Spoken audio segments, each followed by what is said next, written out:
اعوذ باللہ من الشیطان الرجیم بسم اللہ الرحمن الرحیم۔ آقائے دو جہاں صلی اللہ علیہ وآلہ وسلم کے معجزات۔ اللہ رب العزت نے اپنی لاریب کتاب قرآن مجید فرقان حمید برہان عظیم میں ارشاد فرمایا ہے۔ ترجمہ: اے لوگو، بے شک تمہارے پاس اللہ کی طرف سے ایک واضح دلیل آ گئی ہے اور ہم نے تمہاری طرف ایک روشن نور اتارا ہے۔ اللہ رب العزت نے نسل انسانیت کی رہنمائی کے لیے اپنے انبیاء و رسول مبعوث فرمائے تاکہ اپنے برگزیدہ ہستیوں کے واسطے سے بندوں تک اپنے احکام پہنچائے۔ اس خالق کائنات اللہ رب العالمین کا کروڑوں بار شکر عظیم ہے کہ اس نے ہمیں انبیاء وارث کے سردار جناب احمد مجتبیٰ محمد مصطفیٰ رسول عربی صلی اللہ علیہ وآلہ وسلم کی امت میں پیدا کیا۔ انبیاء اور رسولوں کی نبوت اور رسالت کی دلیلوں کو معجزہ کہا جاتا ہے۔ اللہ بارک و تعالیٰ نے ہر نبی کو اس کی نبوت و رسالت کی ثبوت کے لیے دلیل کے طور پر معجزات عطا کیے، جن کو لوگوں کے سامنے پیش کر کے انبیاء اور رسولوں نے اپنی نبوت و رسالت کا ثبوت پیش کیا ہے۔ آقائے دو جہاں صلی اللہ علیہ وآلہ وسلم سے پہلے جتنے بھی پیغمبر یا رسول آئے وہ سب ایک خاص قوم کی طرف مبعوث ہوئے اور انہوں نے اسی قوم کو سیدھے راستے پر لانے کے لیے معجزات ظاہر کیے۔ اللہ تعالیٰ نے کسی نبی کو ایک معجزہ دیا، کسی کو دو، کسی کو 3 معجزے عطا فرمائے۔ آدم علیہ السلام معجزہ لا کر آئے، نوح علیہ السلام معجزہ لے کر آئے، موسیٰ علیہ السلام معجزہ لے کر آئے، عیسیٰ علیہ السلام معجزہ لے کر آئے، مگر ہمارے نبی کریم صلی اللہ علیہ وآلہ وسلم سراپائی معجزہ بن کر آئے۔ آپ صلی اللہ علیہ وآلہ وسلم کا دیکھنا معجزہ، آپ صلی اللہ علیہ وآلہ وسلم کا بولنا معجزہ، آپ صلی اللہ علیہ وآلہ وسلم کا بیٹھنا معجزہ، آپ صلی اللہ علیہ وآلہ وسلم کی ذات، آپ صلی اللہ علیہ وآلہ وسلم کی صفات، آپ صلی اللہ علیہ وآلہ وسلم کی ہر ادا معجزہ ہے۔ اللہ تعالیٰ نے دوسرے انبیاء کرام علیہ السلام کو جو معجزات عطا فرمائے وہ صرف ان کی ظاہری حیات مقدسہ تک دیکھے جا سکتے ہیں۔ اگر آج ہم موسیٰ علیہ السلام کے ماننے والوں سے پوچھیں کہ کیا تمہارے نبی سیدنا موسیٰ علیہ السلام کے پاس معجزات تھے، وہ کہیں گے ہاں۔ اگر ان کو یہ کہا جائے کہ اس وقت بھی موسیٰ علیہ السلام کا معجزہ دکھا سکتے ہو تو وہ کہیں گے ان تمام معجزات کو ان کی ظاہری حیات مقدسہ میں ہی دیکھا جا سکتا تھا، اب ہم نے دیکھا سکتے۔ اگر عیسیٰ علیہ السلام کے ماننے والوں سے پوچھا جائے تو وہ بھی یہی جواب ملے گا۔ پر قربان جائیں ہم اپنے آقا صلی اللہ علیہ وآلہ وسلم پر کہ آج بھی ہم سے کوئی پوچھے نبی کریم صلی اللہ علیہ وآلہ وسلم کے معجزات تو ہم اعلی اعلان کہیں گے کہ اے میرے نبی صلی اللہ علیہ وآلہ وسلم کے بارے میں سوال کرنے والوں، قرآن پاک کی زیارت کر لو۔ یہ قرآن پاک میرے کریم صلی اللہ علیہ وآلہ وسلم کا وہ معجزہ ہے جو قیامت تک باقی رہے گا۔ قرآن پاک کا ہر لفظ، ہر شد مد زیر زبر عظمت مصطفیٰ صلی اللہ علیہ وآلہ وسلم کی گواہی ہیں۔ معجزہ کی تعریف یوں بھی کی جا سکتی ہے کہ معجزہ اس امر کو کہتے ہیں جو مدعی نبوت کے ہاتھ پر ظاہر ہو اور تمام کل عالم اس کے معارضہ اور مقابلہ یعنی اس کی مثال لانے سے عاجزہ اور دردمندہ ہوتا کہ منکرین اور مخالفین پر یہ بات واضح ہو جائے کہ یہ شخص کوئی عام نہیں بلکہ خدا کا برگزیدہ ہے۔ آقا صلی اللہ علیہ وآلہ وسلم کی نبوت و رسالت کیونکہ تمام عالم کے لیے ہے اور قیامت تک کے لیے ہے۔ اس لیے اللہ تعالیٰ نے آپ صلی اللہ علیہ وآلہ وسلم کو جملہ اقسام عالم سے معجزات اور نشانات عطا فرمائے تاکہ عالم کی ہر چیز آپ صلی اللہ علیہ وآلہ وسلم کی نبوت کی دلیل اور برہان ہو، اور عالم کی کوئی نوع ایسی باقی نہ رہے جو آپ صلی اللہ علیہ وآلہ وسلم کی نبوت کی شہادت نہ دے، کہ ان کے آقا صلی اللہ علیہ وآلہ وسلم ساری کائنات کے لیے رحمت للعالمین اور خاتم النبیین بن کر آئے۔ اس لیے آپ صلی اللہ علیہ وآلہ وسلم کے معجزات بے شمار ہیں۔ حضرت عبداللہ بن عباس رضی اللہ تعالیٰ عنہ سے روایت ہے، وہ بیان کرتے ہیں کہ ایک اعرابی حضور نبی کریم صلی اللہ علیہ وآلہ وسلم کی بارگاہ اقدس میں حاضر ہوا اور عرض کیا، مجھے کیسے علم ہوگا آپ اللہ تعالیٰ کے نبی صلی اللہ علیہ وآلہ وسلم ہیں؟ آپ صلی اللہ علیہ وآلہ وسلم نے فرمایا، اگر میں کھجور کے اس درخت پر لگے ہوئے اس کے گچھے کو بہلاؤں تو کیا تم گواہی دو گے کہ میں اللہ تعالیٰ کا رسول ہوں؟ پھر آپ صلی اللہ علیہ وآلہ وسلم نے اسے بلایا تو وہ درخت سے اترنے لگا، یہاں تک کہ حضور نبی کریم صلی اللہ علیہ وآلہ وسلم کے قدموں میں آ گرا۔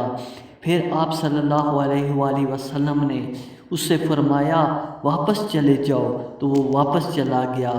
اس عربی نے نباتات کی محبت و اطاعت رسول کریم صلی اللہ علیہ وآلہ وسلم کا یہ منظر دیکھ کر اسلام قبول کر لیا۔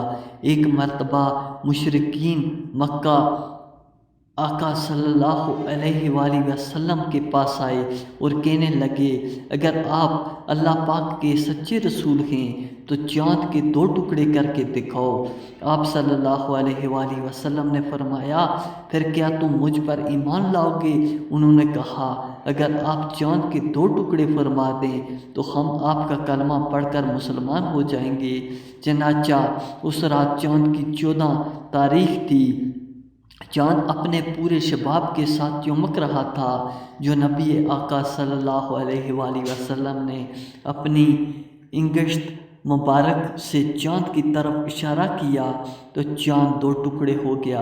حضرت ابو ذر انصاری رضی اللہ تعالیٰ عنہ سے روایت کرتے ہیں کہ حضور نبی اکرم صلی اللہ علیہ وآلہ وسلم نے مجھے فرمایا، میرے قریب ہو جاؤ، پھر میرے سر اور داڑھی مبارک پر اپنا دست مبارک پھیرا اور دعا فرمائی، الہی اس سے زینت بخش اور اس کے حسن و جمال کو دعا عطا فرما۔ راوی کہتے ہیں انہوں نے 100 سال سے زیادہ عمر پائی، لیکن ان کے سر اور داڑھی کے چند بال ہی سفید ہوئے تھے۔ ان کا چہرہ صاف اور روشن رہا اور تا دم آخر ایک ذرہ بر شکن بھی چہرہ پر نمود نہ ہوئی۔ رواہ ایمن سیدنا حضرت انس رضی اللہ تعالیٰ عنہ سے روایت ہے کہ ایک انصاری گھر آنے میں ایک اونٹ تھا جس پر وہ کھیتی باڑی کے لیے پانی بھرا کرتے تھے۔ وہ ان کے قابو میں نہ رہا اور انہیں اپنی پشت پناہی لانے کے لیے استعمال کرنے سے روک دیا۔ انصار صحابہ حضور نبی اکرم صلی اللہ علیہ وآلہ وسلم کی بارگاہ اقدس میں حاضر ہوئے۔ آقا صلی اللہ علیہ وآلہ وسلم کی بارگاہ میں حاضر کیا، یا رسول اللہ صلی اللہ علیہ وآلہ وسلم، ہمارا ایک اونٹ تھا، ہم اس سے کھیتی باڑی کے لیے پانی لینے کا کام لیتے تھے اور وہ ہمارے قابو میں نہیں رہا اور اب وہ خود اس سے کوئی کام نہیں لینے دیتے۔ ہمارے کھیت کھلیان اور باغ پانی کے قلت کے باعث سوکھے ہیں۔ قربان جاؤں اپنے آقا جناب محمد مصطفیٰ صلی اللہ علیہ وآلہ وسلم نے صحابہ کرام کو فرمایا، اٹھو، پس سارے اٹھ کھڑے ہوئے اور اس انصاری کے گھر تشریف لے گئے۔ آپ صلی اللہ علیہ وآلہ وسلم اختتام میں داخل ہوئے تو اونٹ جو کہ ایک کونے میں تھا، نبی کریم صلی اللہ علیہ وآلہ وسلم اونٹ کی طرف چل پڑے تو انصار کہنے لگے، یا رسول اللہ صلی اللہ علیہ وآلہ وسلم، یہ اونٹ کتے کی طرح بولا ہو چکا ہے اور ہمیں اس کی طرف سے آپ پر حملے کا خطرہ ہے۔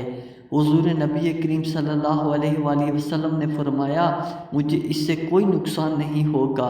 اونٹ نے جیسے ہی آقا دو جہاں سرور اونین مکان شاہ فیروز معشر صلی اللہ علیہ وآلہ وسلم کو دیکھا تو آپ صلی اللہ علیہ وآلہ وسلم کی طرف بڑھا، یہاں تک قریب آ کر آپ صلی اللہ علیہ وآلہ وسلم کے سامنے سجدہ میں گر پڑا۔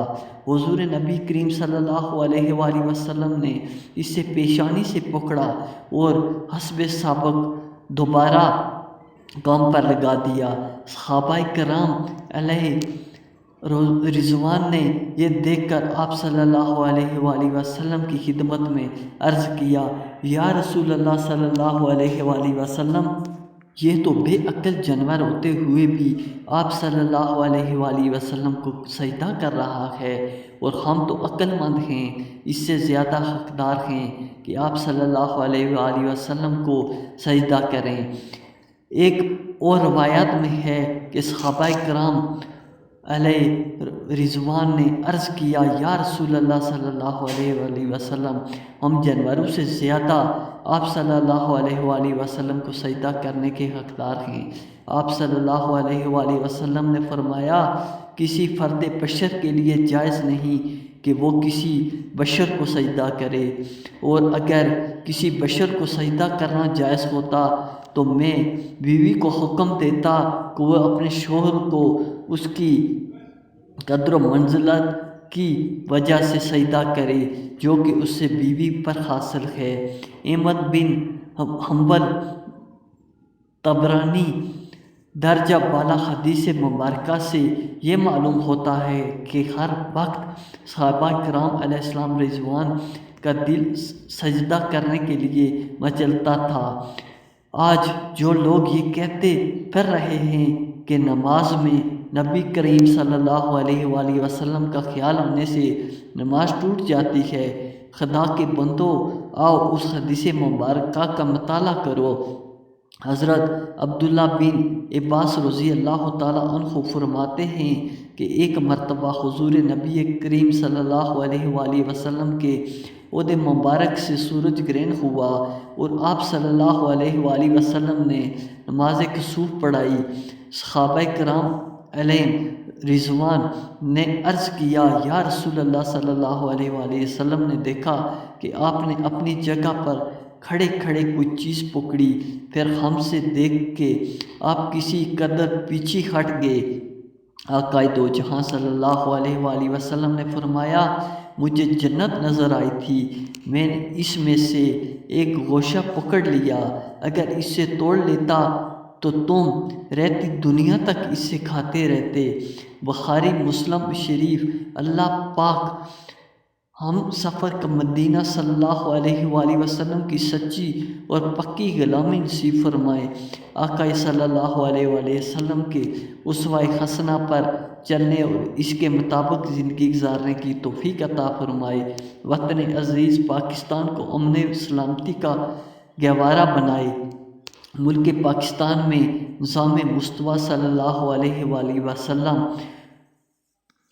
برپا کر نہالا حکمران عطا فرمائے۔ بروز قیامت آقا صلی اللہ علیہ وآلہ وسلم کی شفاعت اور اپنی جنت کا حقدار بنائے۔ مسلمانوں کو آپس میں اتفاق و اتحاد نصیب فرمائے۔ آقا صلی اللہ علیہ وآلہ وسلم کے غلاموں کا بول بالا فرمائے۔